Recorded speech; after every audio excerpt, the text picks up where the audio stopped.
South hits back as North Korea fires most missiles in a day. North and South Korea have fired a number of missiles into waters near each other's coasts in a marked escalation of hostilities. The North launched its most missiles in a single day, at least 23, including one that landed less than 60 kilometers (37 miles) off the South's city of Sokcho.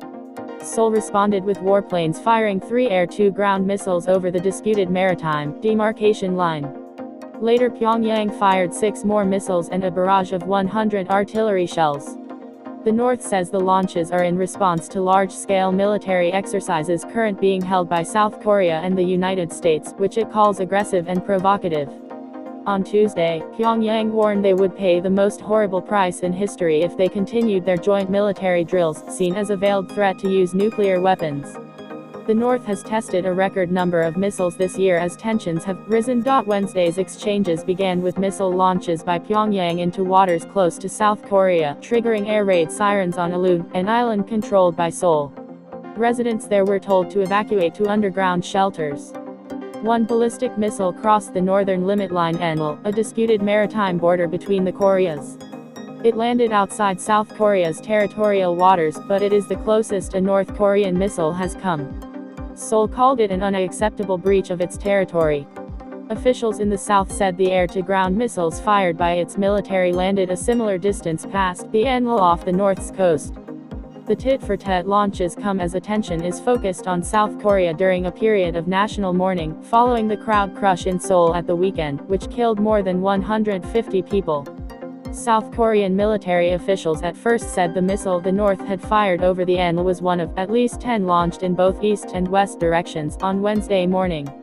They later updated the North's tally for the day to 23 launches, 7 short-range ballistic missiles and 16 other missiles, including 6 surface-to-air ones. The missile that came nearest South Korea was launched before 900 hours GMT, and landed about 26 kilometers south of the de facto border, 57 kilometers east of the coastal town of Sokcho and 167 kilometers northwest of Alun Island.